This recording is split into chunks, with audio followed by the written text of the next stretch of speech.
네, 우리 같이 인사하실까요? 잘 오셨습니다.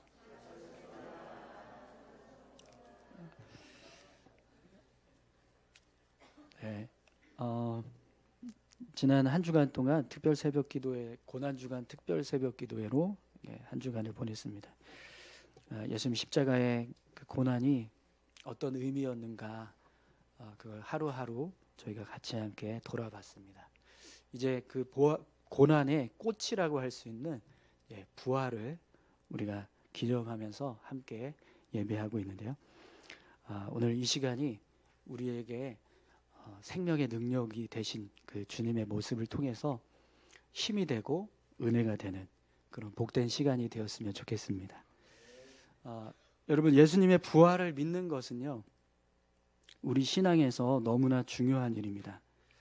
왜 그러냐면 부활의 주님이 계셔야 우리가 영원한 생명을 얻고 또 하나님 나라에서 살 수 있다라고 하는 소망을 품으면서 살게 됩니다. 예수님의 부활이 없다, 예수님께서 부활하지 않았다, 그러면 우리는 이 땅에서의 삶이 전부가 됩니다. 그러니까 죽으면 끝난다, 이렇게 살게 되는 거죠. 그런데 그런 모습으로 우리가 삶을 살아가면 우리 신앙은요, 반쪽짜리 신앙이 됩니다. 우리 신앙의 목적도 이 땅에서 얼마나 복을 받으면서 살 수 있는가, 우리가 하나님을 믿는 그 모습이 그냥 이 땅에서 복 누리는 모습으로만 바뀌어지게 돼요. 그렇게 되면 결국 우리의 신앙은 참된 신앙이 될 수 없습니다. 그래서 예수님의 부활을 믿는 것은 우리에게 너무나 중요합니다.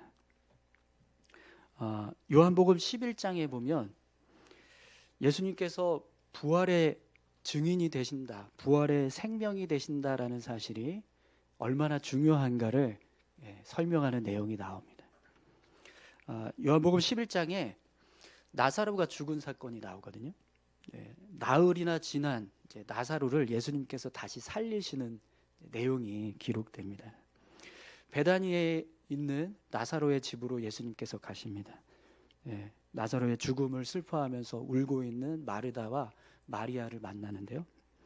마르다가 예수님께 이렇게 이야기합니다. 주께서 여기 계셨더라면 내 오라버니가 죽지 아니하였겠나이다.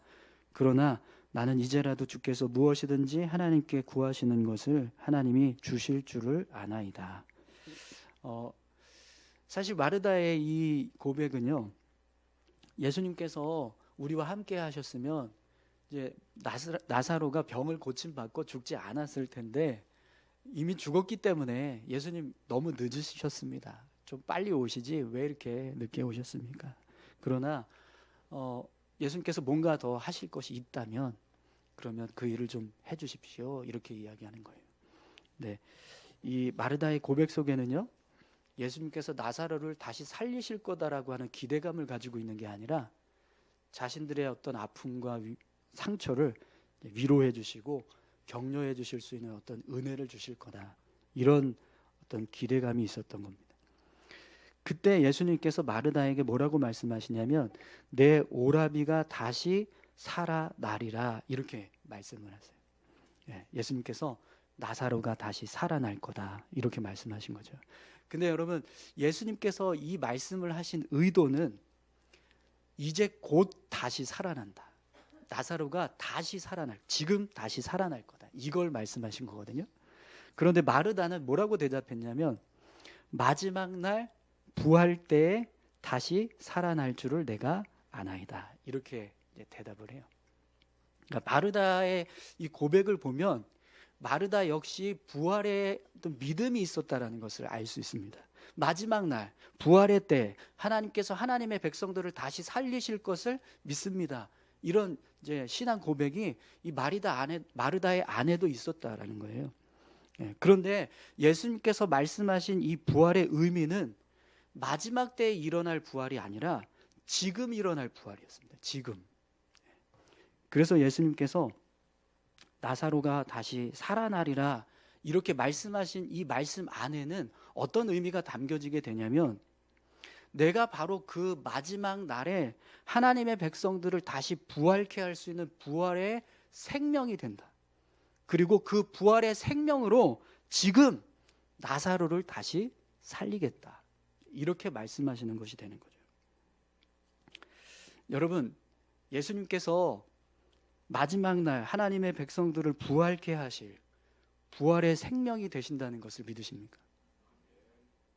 그것뿐만 아니라 예수님은 지금도 얼마든지 죽은 자를 살리실 수 있는 부활의 생명이 계신다고, 생명이 되고 계신다라는 것을 여러분 믿으세요? 자, 이 믿음의 고백을 갖는 게요, 너무나 중요합니다. 그래서 예수님도 마르다가 이런 믿음을 가질 수 있도록 질문을 하세요. 나는 부활이요 생명이니 나를 믿는 자는 죽어도 살겠고 무릇 살아서 나를 믿는 자는 영원히 죽지 아니하리니 이것을 내가 믿느냐. 여러분, 사실 마르다는요, 예수님이 그리스도시다, 하나님의 아들이시다, 이걸 진실하게 믿는 그 몇 안 되는 사람들 중에 한 사람이었거든요. 그러니까 당시에 예수님이 그리스도시다, 하나님의 아들이시다라는 걸 확신하면서 사는 사람들은 그렇게 많지 않았어요. 12제자도 그랬습니다. 그래서 예수님 십자가에 달리실 때 다 도망쳤잖아요. 그죠? 그런데 그런 믿음을 가지고 있는 마르다조차도요, 예수님이 마지막 때 하나님의 백성들을 부활케 하실 부활의 생명이 되시고 또 지금도 나사로를 다시 살리실 수 있는 참된 생명이 되신다라고 하는 믿음은 없었다라는 거예요. 그래서 예수님이 마르다에게 그런 믿음을 가질 수 있도록 나는 부활이요 생명이니 나를 믿는 자는 죽어도 살겠고 무릇 살아서 나를 믿는 자는 영원히 죽지 아니하리니 이것을 내가 믿느냐, 이렇게 질문을 했던 겁니다. 이 질문에요, 아멘 이렇게 대답을 할 수 있어야 진짜 예수님이 그리스도라는 사실을 믿는 자가 되는 거예요. 그래서 마르다가 이 질문 앞에 뭐라고 대답합니까? 주여 그러하외다. 주는 그리스도시요 세상에 오시는 하나님의 아들이신 줄 내가 믿나이다. 이렇게 고백을 합니다. 마르다는요, 그제서야 예수님이 바로 그 부활의 생명이라는 것을 깨닫고 이런 대답을 하게 된 거죠. 근데 여러분, 예수님께서 이 고백을 들으시고 나서 어떤 일을 하세요? 나사로의 무덤으로 가세요. 그리고 무덤을 막고 있었던 돌을 옮겨 놓으라고 한 다음에 하나님께 기도합니다. 아마 나사로를 살려달라고 하시는 그런 기도를 했겠죠. 그리고 나서 큰 소리로 외쳤어요. 나사로야 나오라. 일어나시라고요. 잠자지 마시고 일어나시라고. 졸고 계신 분이 계셔서. 그러자 죽었던 나사로가 다시 무덤 밖으로 걸어서 나왔어요. 사랑하는 성도 여러분, 예수님께서 부활의 생명이 되신다라는 사실을 믿는 사람은요, 분명 부활의 능력을 경험하면서 삶을 살게 될 줄 믿습니다. 여러분, 예수님은 십자가에 달려 죽으신 후에 다시 살아나신 그 모습을 통해서만 당신이 부활의 생명이 되고 계신다라는 것을 보여주는 게 아니라 이미 야이로의 딸을 살리셨던 사건을 통해서, 그리고 나흘이나 지난 이 나사로를 다시 살리셨던 사건을 통해서 당신이 부활의 생명이 되고 계신다는 사실을 알려주고 계셨어요. 그렇기 때문에 여러분, 우리는요, 예수님의 부활의 생명이 진짜 참된 생명이 되신다라고 하는 믿음을 가지고 그 부활의 생명을 의지해서 살아가야 될 줄로 믿습니다. 자, 그래서 오늘 우리가 그 믿음을 가지고 이 자리에 모였어요.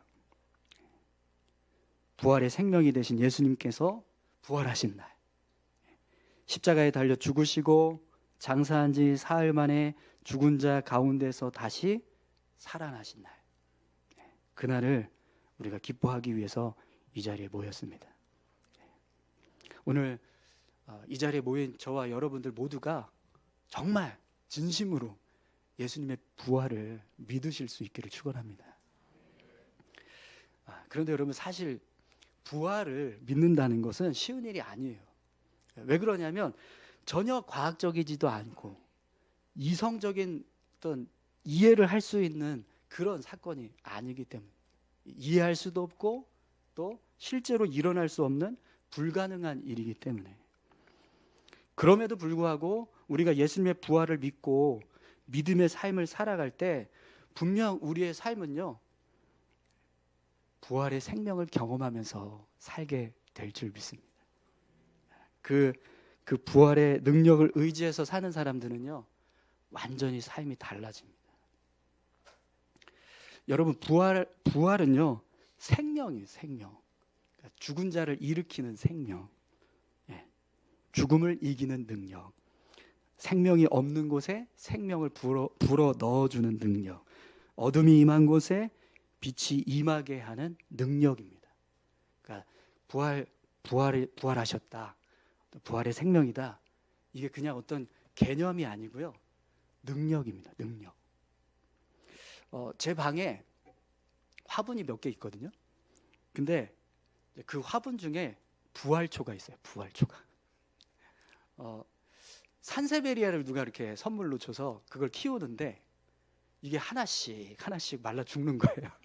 한 8줄기가 한 8개 정도 있었는데 결국에는 다 죽었어요. 그래서 다 뿌리채 다 말라 죽어서 그냥 다 뽑아버렸거든요. 근데 어느 날 갑자기 싹이 트기 시작하는 거예요. 그래서 식물이 자라는데 전혀 다른, 산세베리아가 아닌 전혀 다른 식물이 자라는 거예요. 그래서 이게 어떻게 된 일이지? 도대체? 나는 뭐 씨를 뿌린 것도 아니고 물도 안 줬어요. 산세베리아가 죽었으니까 그냥 가만히 뒀거든요. 근데 갑자기 이게 식물이 자라니까 너무 신기한 거예요. 그래서 야, 넌 진짜 정말 기적이다 이러면서 제가 그 식물을 잘 키워야지. 그리고서 또 이제 어느 정도 자랐을 때 화분갈이를 해줬어요. 근데 이게 안 맞았던지 또 죽는 거예요. 한 줄기에 말라 죽더니 결국에는 다 썩어서 죽어버렸어요. 그래서 그걸 또 뽑아서 그냥 버렸어요. 그리고 그 화분을 그대로 또 방치했거든요. 근데 또 나는 거예요. 너무 신기했어요. 도대체 이게 어떻게 되는 일이냐? 분명히 이게 나는 뭐 씨를 뿌린 것도 아니고 물을 준 것도 아닌데 어떻게 이런 일이 일어날 수 있지? 근데 제가 이제 추측하는 바로는 이 산세베리아를 심을 때 그 흙을 이제 뭐 이렇게 하원해서 담았을 거 아니에요? 근데 거기에 다른 식물의 씨가 담겨져 있었던 것 같아요. 근데 그 씨가 제가 이제 생각하는 거 그거예요. 이 씨는 뭔가 다른 게 있으면 안 자라요. 그게 죽어야 자랄 수 있는, 자생할 수 있는. 근데 여러분, 그게 바로 저 식물입니다. 저 화분. 네. 네. 너무 놀라지 마세요. 이거 뭐 부활을 한 게 아니고 이게 흙에 있던 씨가 자라서 이렇게 된 거예요. 근데 너무 신기한 건 아무것도 없던 화분에서 갑자기 이 식물이 자라니까 그게 너무 신기한 거예요. 그래서 그냥 거들떠도 안 보고 있던 화분을 제가 다시 이제 화분 놓는 데다 잘 놓고 매일같이 이제 정해진 날짜에 맞춰서 물을 주고 계속 이제 관심을 이제 기울이면서 지금 그래도 많이 자랐죠? 네, 많이 자랐습니다. 저대로 두려고 화분갈이 안 하고 이제 저대로 두려고. 네, 괜히 손 댔다가는 또 죽을 것 같아서.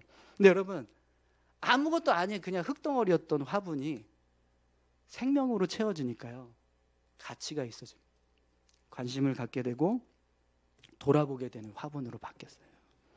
그렇다면 여러분, 그냥 죽어 있는 것 같은 죄인된 우리에게 부활의 생명이 부어졌을 때 우리의 모습이 얼마나 달라지겠습니까? 그 생명의 능력을 통해서 우리가 하나님의 자녀가 된 줄 믿습니다. 그래서 여러분, 성경을 보면 예수님의 부활을 믿고 부활의 능력을 경험한 모든 사람들의 삶이 달라졌다라는 것을 보게 됩니다. 오늘 우리가 읽었던 본문의 내용은 11제자가 이제 12번째 사도를 다시 세우려고 하는 그런 내용에서 나온 이제 말씀입니다. 가룟 유다를 대신해서 12번째 사도를 우리가 다시 뽑자. 그래서 이제 11사도가 가룟 유다를 대신할 수 있는 사람이 어떤 사람인가? 그래서 그 조건을 이야기한 거예요. 본문을 다시 한번 보시겠어요? 항상 우리와 함께 다니던 사람 중에 하나를 세워 우리와 더불어 예수께서 부활하심을 증언할 사람이 되게 하여야 하리라 하거늘. 아멘.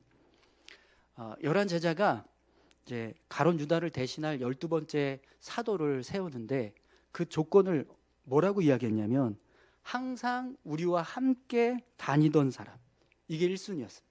그리고 우리와 더불어 예수께서 부활하심을 증언할 사람, 이게 2순위였습니다.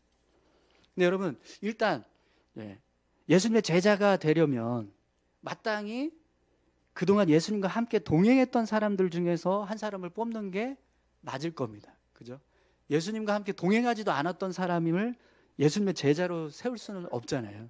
그러니까 예수님과 함께 또 제자들과 함께 같이 동행하면서 예수님의 제자처럼 그렇게 살았던 사람 중에서 자격이 있을 만한 사람을 이제 뽑는 거예요. 근데 그 다음의 조건으로 제자들이 뽑은 것은요, 예수님께서 부활하셨다라는 사실을 믿고 또 그 부활의 주님을 증거할 수 있는 사람을 뽑아야 한다, 이렇게 이야기를 했다라는 겁니다. 여러분, 12제자는요 예수님께서 직접 뽑으신 사람들이잖아요. 그렇기 때문에 이들은 예수님을 대리해야 될 사람들입니다. 그러면 지금 이제 예수님이 계시지 않는 상황에서 이들은 어떤 일을 하게 될까요? 예수 믿는 사람들을 이끌 지도자들이 되어야 하는 거예요. 그러니 당연히 이들 가운데 어떤 믿음을 가지고 있는 사람을 뽑아야 합니까? 예수님의 부활을 믿고 그 부활의 주님을 증언할 수 있는 사람을 뽑아야 하는 거죠. 그래서 11 제자들이 그 조건을 다 따져보니까 2명이 뽑혔습니다. 유스도, 마띠아. 이 두 사람이 제비 뽑기에서 결국 마띠아가 12번째 사도가 됩니다. 여러분, 저는요 11 제자들이 새로운 제자를 뽑을 때 부활의 주님을 믿는 사람, 그리고 부활의 주님을 증언할 수 있는 사람을 뽑았다라는 것이 너무 감사했습니다. 여러분, 우리가 사람들을 세울 때요 보통 어떤 모습을 더 많이 중요하게 생각합니까? 능력 있는 사람, 지혜 있는 사람, 힘 있는 사람, 경험이 많은 사람, 이런 인간적인 조건들을 더 많이 생각합니다. 그런데 여러분, 교회는요 사실 그런 조건들이 중요하지 않습니다. 아무리 능력이 있고 지혜가 있고 힘이 있고 경험이 있어도 예수님을 믿지 않는 사람이 뽑힌다, 예수님의 부활을 증언할 수 없는 사람이 뽑힌다, 그러면 아무 소용이 없다. 여러분, 그런 사람이 교회의 일꾼으로 뽑히면 어떤 일을 하게 될까요? 예수님을 위해서 일하는 게 아니라 자기를 위해서 일하거나 아니면 사람들을 위해서 일할 겁니다. 그런 사람이 교회를 위해서 일할 때 그의 모습은 예수님을 의지해서 일하는 게 아니라 자신이 가지고 있는 어떤 능력이나 경험을 통해서 자신의 생각을 가지고 일하게 되는 겁니다. 근데 여러분, 교회 일을 할 때 예수님을 의지하지 않고 자기를 의지하고 자기 능력을 의지해서 일한다, 예수님을 위해서 일하는 게 아니라 자신을 위해서 일하거나 사람들을 위해서 일한다, 한번 생각해 보세요. 어떤 일이 벌어질까요? 여러분, 우리는요 그렇게 교회를 위해서 일하는 사람들이 어떤 일을 했는지 경험했어요. 그렇지 않습니까? 우리 교회는요 그런 경험이 있습니다. 초대교회가 그런 모습이 되지 않게 하려고 했던 사건이 아나니아와 삽비라 사건이었습니다. 이 아나니아와 삽비라는요 교회의 일들을 통해서 자신의 영광을 취하려고 했어요. 근데 그걸 성령께서 아시고 막으신 겁니다. 그런데 실제로 그런 교회가 된 교회가 있습니다. 고린도 교회예요. 고린도전서 말씀을 보시면 이 고린도 교회가 어떤 교회였는가 너무나 잘 드러납니다. 서로 당을 짓고 서로 자기들이 높다라고 주장하고 교회를 대표하는 어떤 지도자들의 이름을 빗대어서 자신들의 능력을 과시하려고 하고 교회 안에서요 성적인 타락이 일어나는데 그걸 무마시키는 거예요. 조용히 넘어가려고 하고.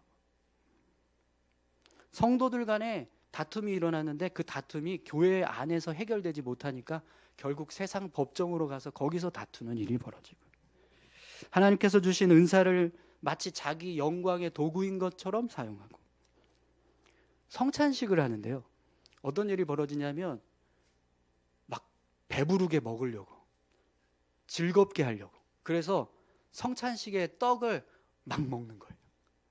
포도주를 막 마시는 겁니다.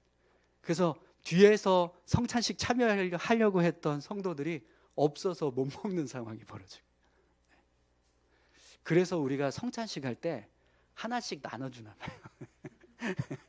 더 먹지 못하게 욕심 부리지 말라고. 네. 그러지 않을까 그냥 추측입니다. 네. 여러분, 이런 고린도 교회의 모습을 보고 사도 바울이 뭐라고 이야기했냐면 고린도전서 4장 21절 말씀입니다. 너희가 무엇을 원하느냐? 내가 매를 가지고 너희에게 나아가랴? 사랑과 온유한 마음으로 나아가랴. 사도 바울의 마음은요 고린도 교회를 향해서 사랑과 온유한 마음으로 나아가고 싶었어요.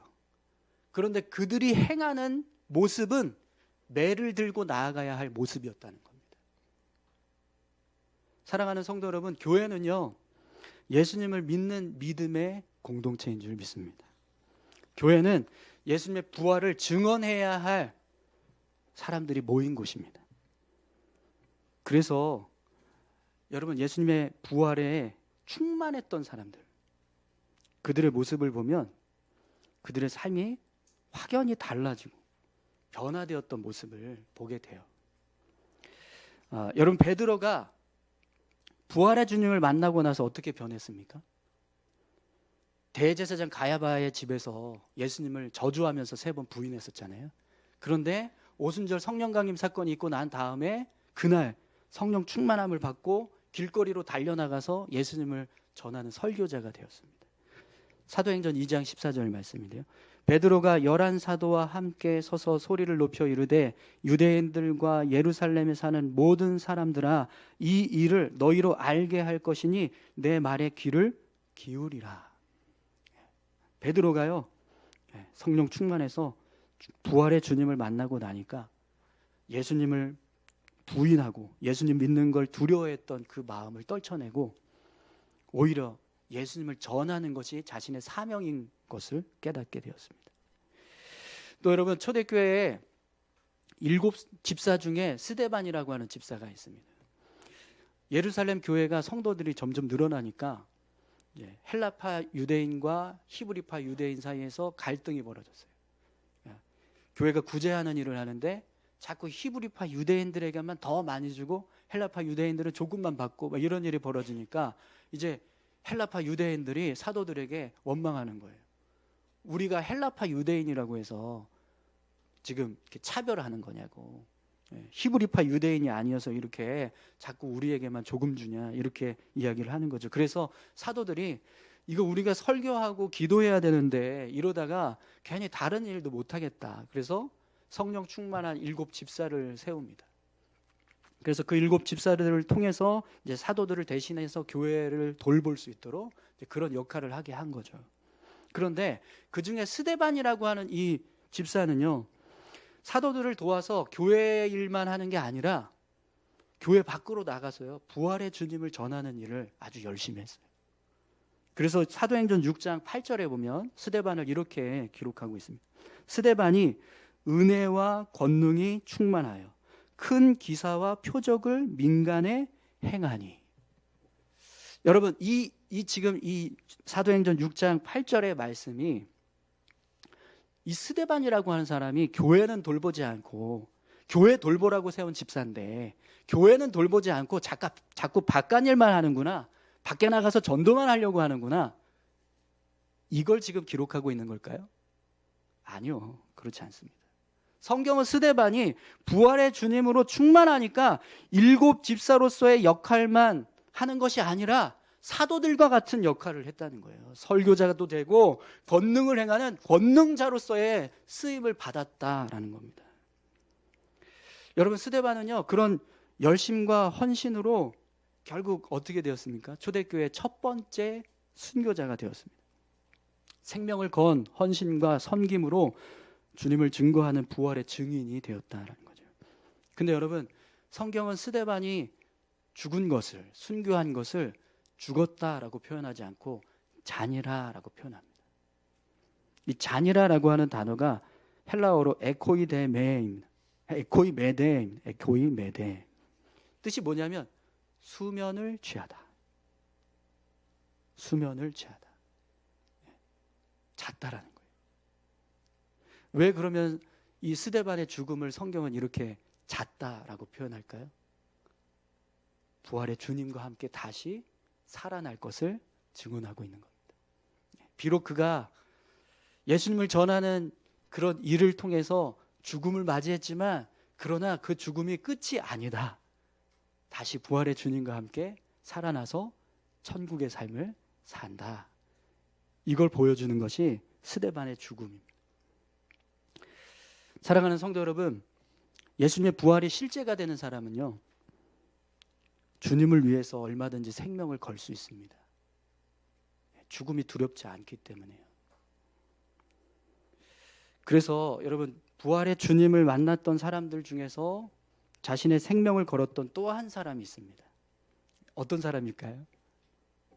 사도 바울. 담에색 도상에서 사도 바울이 이런 음성을 들었어요. 사울아, 사울아, 내가 어찌하여 나를 박해하느냐. 주님의 음성을 듣고 사울이요 바울이 되었습니다. 여러분 사울이라고 하는 이름이 뜻이 뭐냐면 하나님께 간구하여 얻은 자입니다. 하나님께 간구하여 얻은 자.